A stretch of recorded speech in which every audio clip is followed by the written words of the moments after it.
प्यारे बच्चों, आज हम कक्षा 7 का साइंस का चैप्टर नंबर 15 करेंगे, प्रकाश।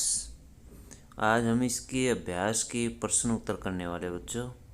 तो देखिए बच्चों, प्रश्न नंबर 1, रिक्त स्थानों की पूर्ति कीजिए। रिक्त स्थानों की पूर्ति कीजिए। जिस प्रतिबिंब को पर्दे पर न प्राप्त किया जा सके वह खाली स्थान कहलाता है। वो बच्चों क्या कहलाता है? वह प्रतिबिंब आभासी या फिर काल्पनिक कहलाता है, आभासी अथवा काल्पनिक। दूसरा देखिए बच्चों, दूसरे में क्या पूछा गया? यदि प्रतिबिंब सदैव आभासी तथा साइज में छोटा हो तो यह किस उत्तल दर्पण द्वारा बनेगा? तो किसके द्वारा बनेगा? उत्तल दर्पण के द्वारा बनेगा। यहाँ इसमें देख सकते हैं, ख में दर्पण है तो इसमें दर्पण भर देंगे दूसरे में। ग में देखिए, यदि प्रतिबिंब सदैव बिंब के साइज का बने तो दर्पण कैसा होगा? खाली स्थान देखिए इसमें भरेंगे हम समतल दर्पण। कैसा होगा? समतल दर्पण होगा। ग पार्ट देखिए, जिस प्रतिबिंब को पर्दे पर प्राप्त किया जा सके वह कौन सा प्रतिबिंब होता है बच्चों? वह वास्तविक प्रतिबिंब होता है। कौन सा? वास्तविक। च भाग देखिए, अवतल लेंस, इसमें क्या आ जाएगा? अवतल लेंस द्वारा बनाया गया प्रतिबिंब पर्दे पर प्राप्त नहीं किया जा सकता, तो इसमें लेंस आ जाएगा। प्रश्न नंबर 2 देखिए, निम्नलिखित वक्तव्य सत्य है अथवा असत्य है, ये बताइए। हम उत्तल दर्पण से आवर्धित तथा सीधा प्रतिबिंब प्राप्त कर सकते हैं। उत्तल दर्पण से आवर्धित तथा सीधा प्रतिबिंब, ये बच्चों असत्य है। दूसरा देखिए, अवतल लेंस सदैव आभासी प्रतिबिंब बनाता है। अवतल लेंस सदैव आभासी प्रतिबिंब बनाता है, ये सत्य है। अवतल दर्पण हमेशा अवतल लेंस जो है वो सदैव आभासी प्रतिबिंब बनाता है। अवतल दर्पण से हम वास्तविक, आवर्धित तथा उल्टा प्रतिबिंब प्राप्त कर सकते हैं। तो अवतल दर्पण से हम, ये भी सत्य है, इसका भी सत्य आएगा। उसके बाद देखिए बच्चों, ग पार्ट, वास्तविक प्रतिबिंब को पर्दे पर प्राप्त नहीं किया जा सकता, यह सत्य है बच्चों। और अवतल दर्पण सदैव वास्तविक प्रतिबिंब बनाता है, ये भी असत्य है। दोनों के दोनों असत्य है। सत्य असत्य है। पहला असत्य है, दूसरा सत्य है, तीसरा सत्य है, चौथा असत्य है, पांचवा असत्य है। प्रश्न 3 देखिए, कॉलम ए में दिए गए शब्दों का मिलान कॉलम बी के साथ अथवा अधिक कथनों से कीजिए। कॉलम ए दिया गया है बच्चों, ये दिया गया है देखिए, समतल दर्पण, उत्तल लेंस और अवतल दर्पण, अवतल लेंस। कॉलम बी ये है बच्चों।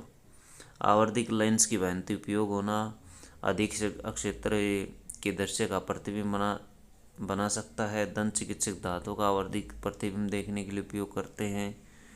तो ये कॉलम बी है बच्चों। इसमें 6 ऑप्शन दिए गए हैं। उत्तर देखिए, कॉलम ए वही रहेंगे हमारे समतल दर्पण, उत्तल दर्पण, उत्तल लेंस, ये वैसे के वैसे रहेंगे। अब देखिए, समतल दर्पण का किससे हम करेंगे? समतल दर्पण का 5वें से हो जाएगा, प्रतिबिंब सीधा तथा बिंब के साइज का बनता है। सीधा और वस्तु के साइज, बिंब होती है बच्चों वस्तु के साइज का प्रतिबिंब बनता है किसमें? समतल दर्पण में। तो कैसे हो गया?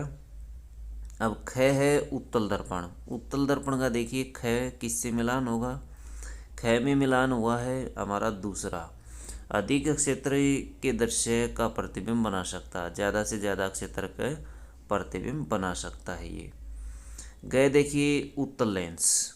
ग जो उत्तल लेंस वो किसके साथ हुआ है? तीसरा हमारा आया आवर्धक लेंस की भांति इसका प्रयोग किया जाता, पहले के साथ इसका मिलान हुआ है।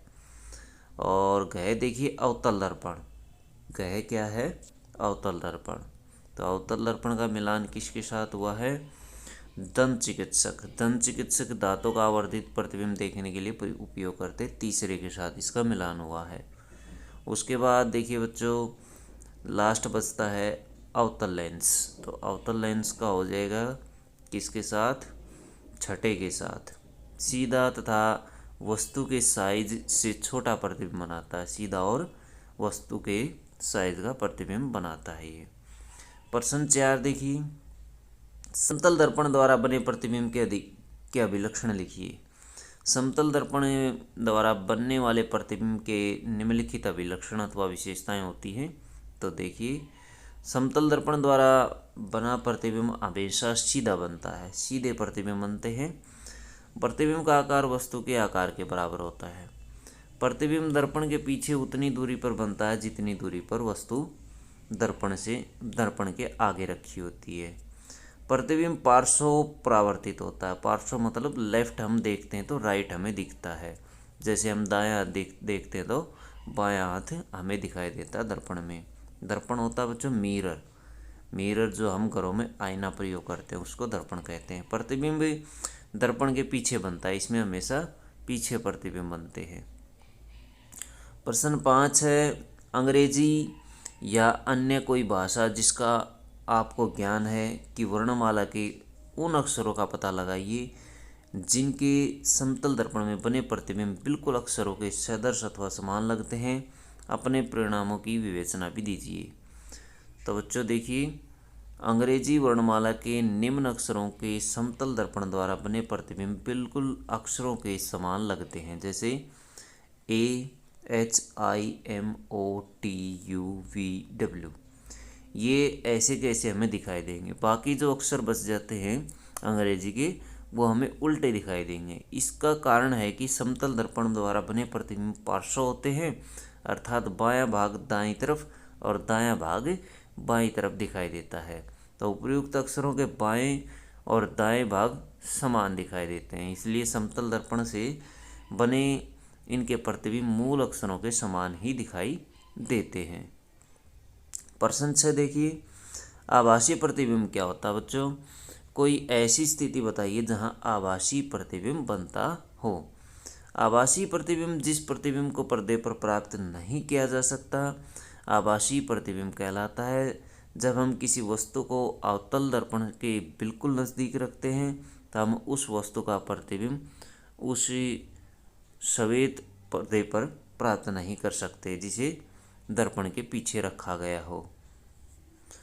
प्रश्न देखिए बच्चों, उत्तल और अवतल लेंस में दो अंतर बताइए।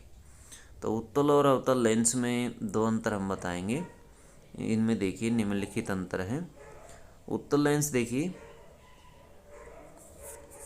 अवतल लेंस की फोकस दूरी ऋणात्मक होती है।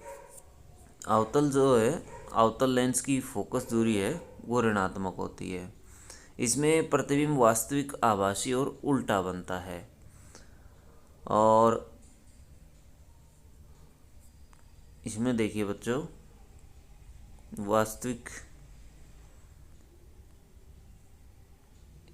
अवतल लेंस में क्या है, अवतल लेंस की फोकस दूरी ऋणात्मक होती है। वस्तु का प्रतिबिंब आभासी और सीधा बनता है। तो बच्चों ये अवतल नहीं है, उत्तल है। ये उत्तल है, ऊपर अवतल हम कर चुके हैं। उत्तल लेंस की जो है फोकस दूरी धनात्मक होती है। ये ऋणात्मक नहीं है, ये धनात्मक है, धनात्मक होती है। वस्तु का प्रतिबिंब आभासी और सीधा बनता है। तो ये हो जाएंगे उत्तल लेंस की। अवतल और उत्तल दर्पणों का एक एक उपयोग बताइए। एक एक उपयोग अवतल और उत्तल दर्पणों का।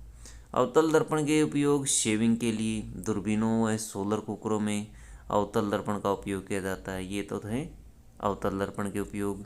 शेविंग के लिए प्रयोग किए जाते हैं दर्पण, उनमें अवतल दर्पणों का प्रयोग होता है। दूरबीनों में भी इसका प्रयोग होता है। और सौर कुकर होते हैं बच्चों, जो धूप में कार्य करते हैं अथवा धूप की उपस्थिति में भोजन तैयार कर सकते हैं।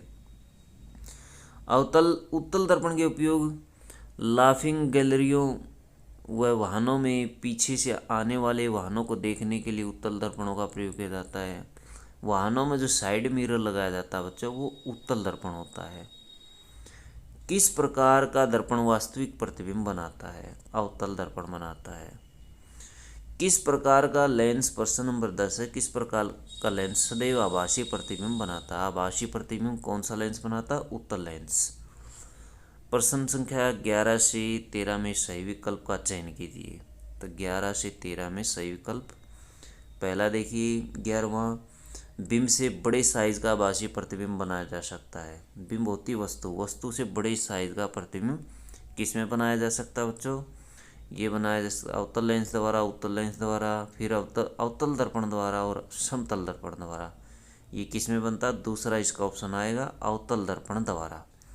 अवतल दर्पण द्वारा इसका आंसर आएगा तीसरा। ये जो है तीसरा है, ये इसका आंसर आएगा। डेविड अपने प्रतिबिंब को समतल दर्पण में देख रहा है। दर्पण और उसके प्रतिबिंब के बीच की दूरी 4 मीटर है। यदि वह दर्पण की ओर 1 मीटर चलता है तो डेविड तथा उसके प्रतिबिंब के बीच की दूरी कितनी होगी? 3 मीटर, 5 मीटर, 6 मीटर, 8 मीटर।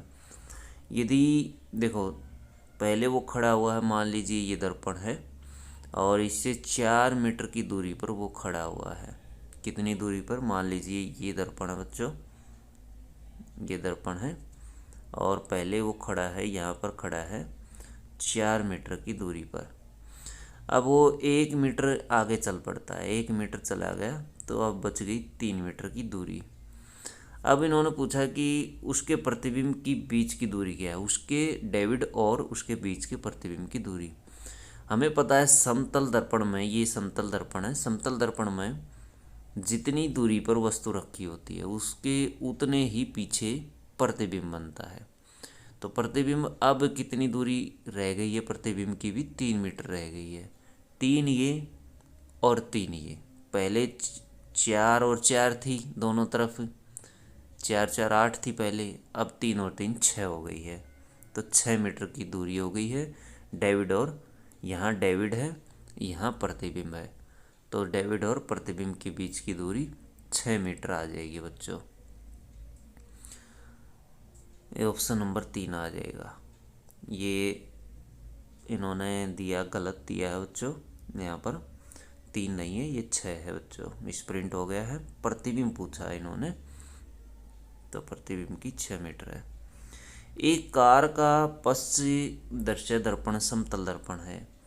पीछे का जो देखने वाला दर्पण है वो समतल दर्पण लगा दिया गया है। ड्राइवर अपनी कार को 2 मीटर प्रति सेकंड की चाल से बैक करते समय पश्च दर्शक दर्पण में अपनी कार के पीछे खड़े पार्क किए हुए किसी ट्रक अथवा का प्रतिबिंब देखता है।